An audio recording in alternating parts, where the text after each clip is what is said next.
Nah, kalau sholat gerhana itu kenapa rukuknya dua kali, Pak? Kenapa, Pak? Karena kalau gerhana itu terjadi, itu kan antara bulan, bumi, matahari kan dalam satu garis bujur, tapi kalau lebih dekat antara matahari dengan bulan itu akan terjadi gerhana kehalang itu. Ya. Nah, makanya kalau kita sholat gerhana, Rasulullah kalau sholat gerhana itu antara rukuknya itu kan sangat lama sekali. Berdiri, rukuk lagi sama. Selesai itu saya gerhananya selesai, bukan kayak kita. Ya memang kita rukuknya dua kali juga. Kenapa 2 kali? Kalau 2 kali, kalau sekali cuma 90 derajat, nggak nyingkron, Pak. Matahari, bumi dan bulan kan satu garis. Kalau satu garis lurus gini berapa derajat?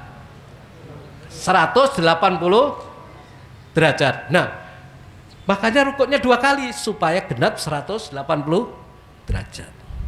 Tetapi kalau sholat jenazah, kenapa nggak pakai rukuk, nggak pakai sujud? 0, Pak.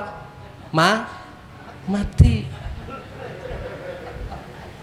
Makanya berdiri itu menunjukkan 0 derajat, ya sudah 0 derajat, mati, Pak.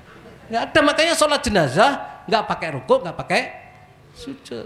Tapi ada, saya punya teman, ada orang di kantor itu meninggal, ada temennya ada yang meninggal. Datanglah ke suatu tempat itu, ada orang di situ memang biasa pakai jubah, sorban, jenggotnya panjang. Nah, ketika itu pas mau nyolatin jenazah, orang-orang yang dari kantor ini kan melihat ada ulama, ini kan enggak, orang penampilannya ulama besar kan, wah ini kan mempersilahkan, tapi sebenarnya orang ini tawadu, nggak mau, jangan Pak, jangan saya, Bapak. Tapi karena ini rojakan semua, akhirnya dia terpaksa mau. Nah, setelah mau, takbir, Allahu Akbar. Setelah itu takbir lagi, Allahu Akbar, rukuk, sujud, ya. Berdiri lagi 1 rakaat salat. Terus ditanya sama, "Duh, Pak Yai, setahu saya kalau sholat jenazah itu tidak pakai rukuk, tidak pakai sujud. Tapi kenapa Pak Yai tadi pakai rukuk sujud?" Karena mayatnya dosanya banyak, jadi harus pakai rakaat. Alasannya bisa juga, Pak. Nah, di situ. Jadi butuh ilmu. Begitu pula kita dalam memahami. Nah, menjelang bulan Ramadan. Baik Bapak dan Adik sekalian yang dirahmati Allah. Jadi itulah Allah memuliakan bulan Sya'ban itu dengan turunnya 3 peristiwa yang sangat bersejarah tadi. Nah, ini nanti kalau dibuat YouTube judulnya ada 2, Pak. Ini baru pertama. Peristiwa-peristiwa di bulan Sya'ban. Nah, ini yang kedua baru masuk keutamaannya. Kenapa bulan Sya'ban ini banyak dilupakan? Disitulah muncullah keistimewaannya benar. Rasulullah SAW sering berpuasa pada bulan itu. Ya. Di bulan Sya'ban ini Rasulullah sering berpuasa. Kenapa? Karena ketika ditanya oleh salah seorang sahabat, beliau menjawab, ini ada di ini Pak ya. Aisyah ini bercerita bahwa Rasulullah SAW sering berpuasa. Jadi bulan Sya'ban ya. Di bulan Sya'ban. Ini hadisnya bisa dibaca ini di Himpunan Putusan Tarjih yang jilid 3. Ini Pak, saya bawa. Sudah pada punya belum? Orang Muhammadiyah harus punya ini Pak. Ayo coba. Jangan Muhammadiyah ikut-ikutan saja gitu. Ya, ini pedomannya salah satu. Ini tarjih yang jilid 3 ini hasil keputusan Munas. Di sini ada tentang puasa-puasa sunnah. Nah, kenapa Rasulullah banyak puasa? Ini diceritakan. Maka keutamanya salah satunya itu. Ya, dari Aisyah radhiyallahu anha ya, pernah menceritakan kepada kami. Dia berkata, Nabi Shallallahu alaihi wasallam tidak pernah berpuasa pada satu bulan yang lebih banyak daripada bulan Sya'ban. Beliau berpuasa pada bulan Sya'ban sepenuhnya. Beliau Shallallahu Alaihi Wasallam bersabda, lakukan amalan sunnah semampu kamu. Sesungguhnya Allah tidak akan merasa bosan terhadap amal yang terus menerus kalian lakukan hingga kalian yang merasa bosan.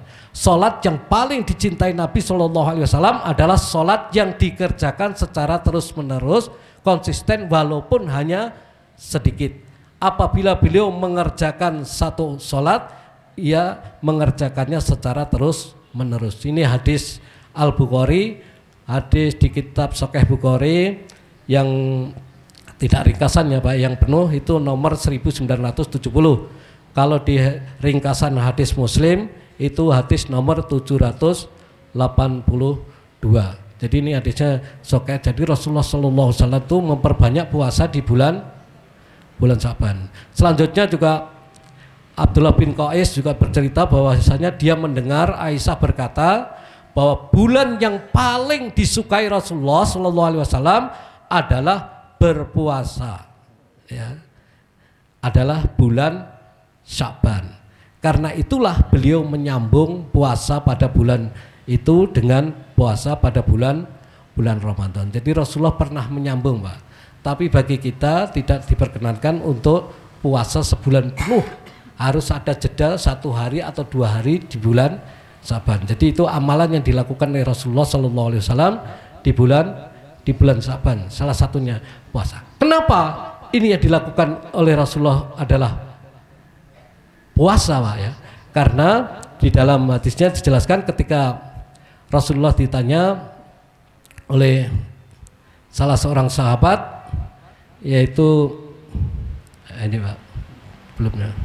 Nah, dari Usamah bin Said, Rasulullah Sallallahu Alaihi Wasallam ditanya oleh Usamah bin Said, kenapa ya Rasulullah, saya melihat engkau setiap bulan Sya'ban kok banyak melakukan puasa dibanding dengan bulan lainnya. Jawaban Rasulullah ini, Pak, dalika sahrun yakfulun nasu anhu baina Rajab wa Ramadan. Bulan ini adalah apa? Ini adalah bulan yang dilalaikan oleh kebanyakan manusia, yaitu terletak antara bulan Rajab dan bulan Ramadan. Jadi bulan Sya'ban itu banyak dilalaikan. Ini pertama, Pak. Bulan yang banyak dilalaikan oleh umat manusia untuk beramal soleh. Nah, oleh karena bulan ini banyak dilalaikan, kalau kita di mana orang banyak melalaikan lalu kita melakukan suatu amal soleh, maka di situ nilainya sangat istimewa. Contohnya yang sehari-hari Qiyamul Lail. Qiyamul Lail ini banyak yang sholat malam atau tidak, Pak? Kan banyak orang yang tidur menekur daripada sholat. Nah, di saat banyak orang tidur, lalu kita bangun malam mengerjakan sholat tahajud, menjalankan Qiyamul Lail, itu istimewa, Pak. Istimewa. Di saat orang melalaikan, disinilah istimewanya. Nah, di saat orang banyak melalaikan amal soleh di bulan Sya'ban karena sudah terlena dengan bulan Rajab dan akan menyambut lagi bulan Ramadan yang lebih dahsyat lagi, sehingga orang melalaikan itu untuk beramal soleh di bulan Sya'ban. Di saat kita melakukan amal soleh, disitulah maka kita mendapatkan suatu keistimewaan. Ya. Mendapat keistimewaan. Dan selanjutnya ketika Rasulullah menjawab dalam hadis selanjutnya, wa huwa syahrun turfa'u fihil a'malu ila rabbil alamin. Nah, di bulan inilah amal perbuatan manusia diangkat ke Rabb semesta alam. Ini poin kedua. Jadi kalau kita beramal di bulan-bulan lain, itu semua dicatat, sekecil apapun dicatat oleh para malaikat. Dicatat. Famay ya'mal mithqala dzarratin khairan yarah wa may ya'mal mithqala dzarratin syarran yarah. Jadi semua dicatat. Tetapi di bulan Syaban tidak hanya dicatat tapi langsung dilaporkan kepada Allah, diangkat ke hadirat Allah Subhanahu wa taala. Dan ini tidak ada di bulan lain kecuali di bulan Syaban. Jadi kita berbuat baik, berangkat ngaji gini. Kalau bulan Syaban dicatat oleh malaikat tapi langsung disebut-sebut, dilaporkan, walaupun Allah sudah sangat maha mengetahui, tapi tidak mendidik kita, dilaporkan. Nah, semua kita berbuat apa, semua berbuat baik di bulan ini, ya sholat malam dan lain sebagainya, semua dicatat tapi langsung diberitakan, dilaporkan ke hadirat Allah, diangkat. Nah, ini diangkat oleh Allah Subhanahu, di hadapan Allah Subhanahu wa taala. Nah, jadi di sini pentingnya kita mengetahui. Jadi ini poin keduanya, bahwa keutamaan bulan Syaban itu adalah salah satunya adalah amal ibadah kita dilaporkan ke hadirat Allah secara langsung. Jadi kita berbuat ini. Memang ada dalam hadis ada, tapi nilainya menurut Nasiruddin Albani masih hadis ini dhaif ya. Itu dilaporkannya pada malam nisfu Syaban. Nah, tapi itu hadisnya dhaif. Ya, hadisnya dhaif, Pak. Tapi memang keutamaan nisfu Syaban itu ada sendiri, Pak ya. Ya. Ada keutamaan nisfu Syaban itu ada, dalilnya ada, hadisnya hadis sahih, Pak ya. Yaitu jadi ada kemuliaannya sendiri nisfu Syaban, tapi tidak ada tuntunan amal khusus yang dilakukan oleh Rasulullah SAW. Nih, bulan Syaban adalah bulan diangkatnya amal-amal mulia kepada Allah Subhanahu wa taala. Hal ini berdasarkan hadis dari Usama bin Sa'id radhiyallahu an mengatakan, aku bertanya, wahai Rasulullah, saya tidak melihat engkau berpuasa di suatu bulan seperti engkau berpuasa di bulan Syaban. Dzalika syahrun yakfulun nasu anhu baina Rajaba wa Ramadan wa huwa syahrun turfa'u fihil a'malu illa rabbil alamin. Wa uhibbun ayyurfa'u amali wa anna shaim. Ini poin ketiganya, Pak. Jadi poin keduanya apa, Pak, tadi? Amal dilaporkan ya. Amal dilaporkan langsung. Makanya Rasulullah banyak melakukan. Dan yang poin ketiganya puasa. Kenapa? Karena ibadah puasa ini akan membawa ibadah-ibadah yang lain, akan membawa amal soleh yang lain.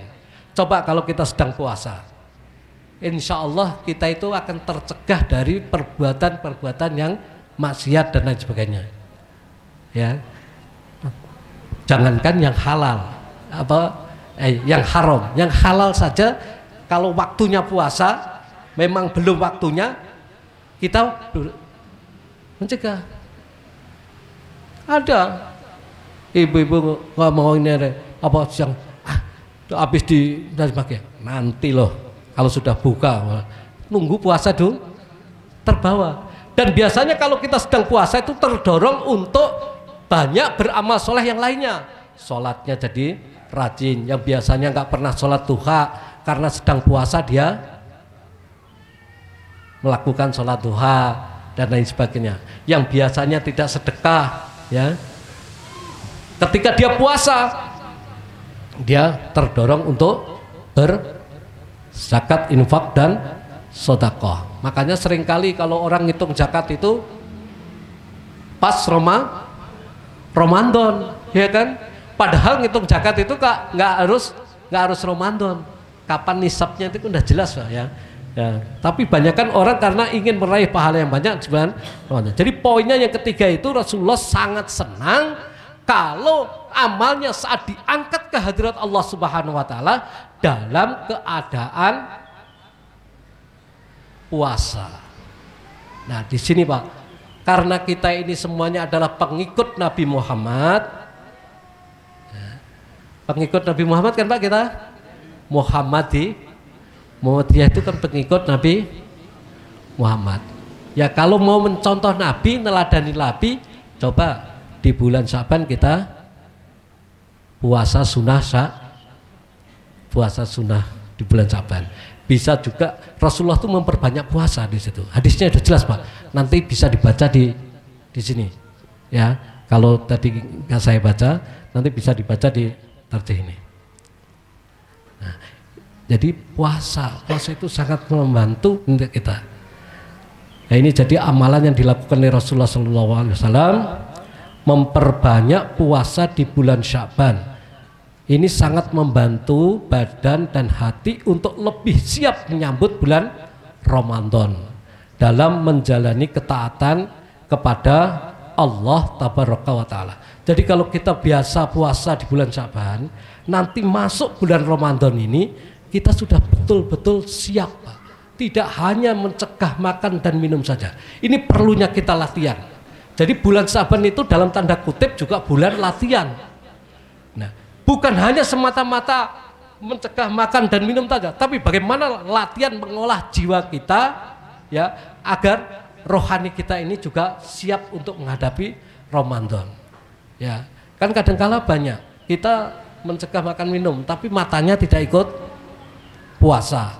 Apalagi jarinya tidak ikut puasa. Nah, coba dimulai bulan Syaban ini kita latihan. Jari-jari kita kalau nge-share sesuatu juga jangan nge-share yang hoax. Jangan nge-share yang bisa menyakitkan hati orang lain. Kalau belum tahu kebenarannya jangan di-share. Ya. Ini harus kita latih mulai sekarang. Begitu pula mata kita. Kita latih puasa mata kita.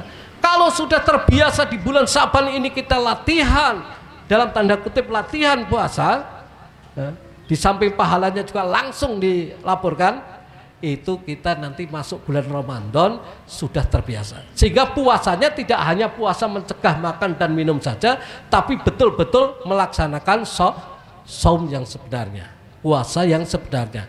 Seluruh anggota tubuhnya ikut berpuasa. Menurut Imam Ghazali ini disebut dengan puasa khawas, ya. Puasa yang khusus, bil khusus gitu Pak. Khusus dan khusus ini puasanya kelas tingkat tinggi. Makanya butuh latihan. Kalau hanya puasa mencegah makan minum saja, ya adik-adik kita umur TK itu sudah ada yang mampu, ya. Ada mampu.